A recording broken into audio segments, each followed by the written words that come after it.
সকল শহীদদের যাদের আত্মত্যাগের মাধ্যমে আমরা ফেসিবাদ মুক্ত বাংলাদেশ পেয়েছি,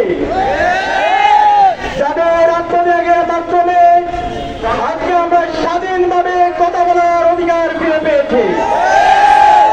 প্রিয় সংগ্রামী ছাত্র জনতা, শহীদ আবরার আমাদের জাতীয় ঐক্যের প্রতি, দেশের স্বাধীনতা সার্বভৌমত্ব রক্ষার জন্য সাম্রাজ্যবাদের বিরুদ্ধে, আধিপত্যবাদের বিরুদ্ধে লড়াইয়ের অগ্রসর শহীদ আবরার।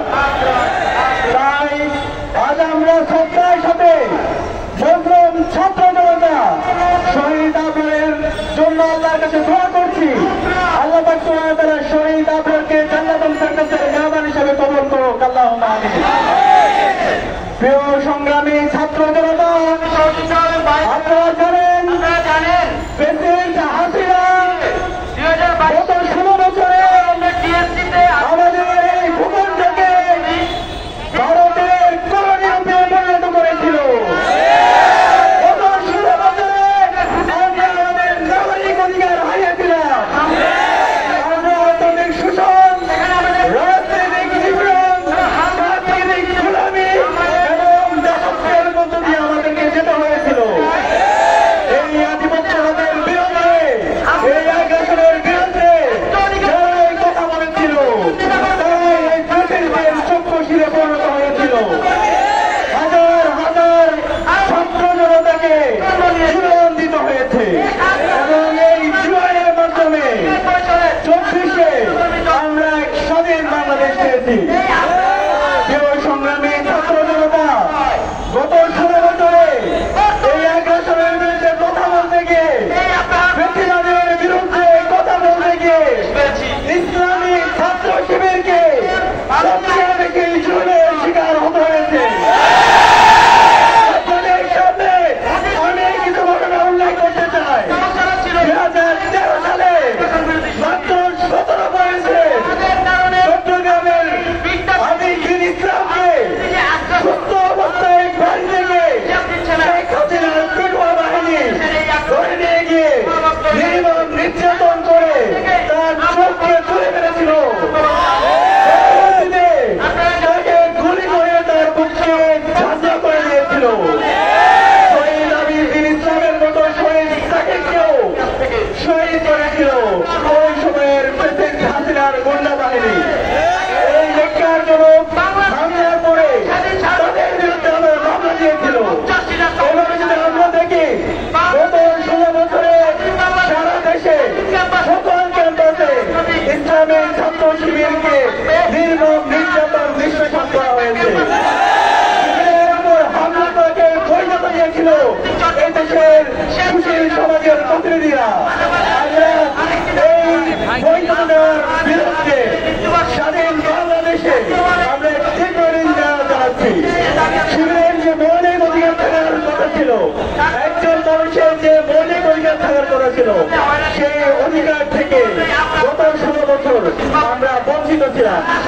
শহীদ আবরার মাদের শাহাদাতের মাধ্যমে আমরা আমাদের অধিকারের কথাগুলো বলতে পেরেছি এবং 24-এর ছাত্র জনতার অভ্যুত্থানের মাধ্যমে আমরা স্বাধীনভাবে আজকে আমাদের মত প্রকাশ করতে পারছি। আপনাদেরকে আরেকটি ঘটনা বলতে চাই।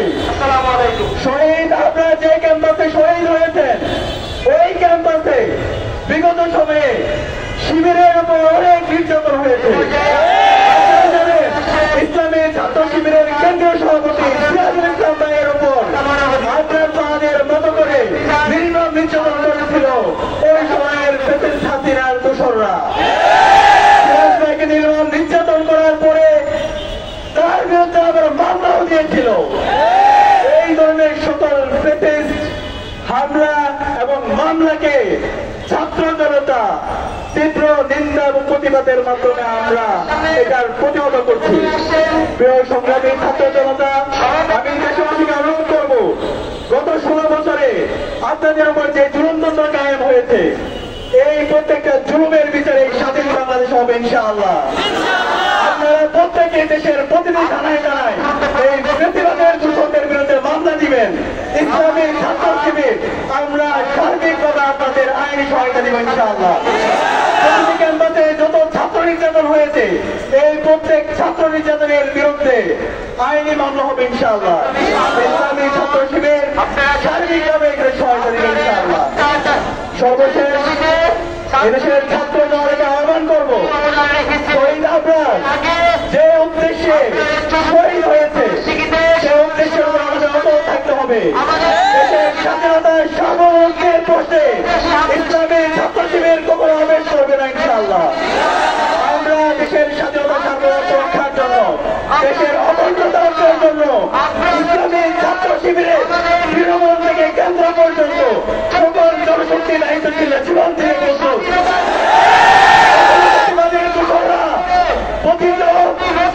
বিভিন্ন ধরনের চক্রান্ত করছে, আপনাদেরকে হুঁশিয়ার করতে চাই, আপনাদের সকল বিষয়ের সকল অন্যায়ের এদেশে আমরা বিচার করবো ইনশাআল্লাহ।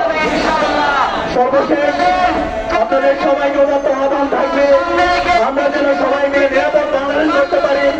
24-এর ছাত্র জনতার অভ্যুত্থানের মাধ্যমে আমাদের যে প্রত্যাশা তৈরি হয়েছে সে প্রত্যাশার আলোকে আমরা যেন নিরাপদ বাংলাদেশ করতে পারি, সেই উদাত্ত আহ্বান জানিয়ে আজকে আমি আমার কথা শেষ করছি। ইনকিলাব জিন্দাবাদ, বাংলাদেশ ছাত্র শিবির জিন্দাবাদ।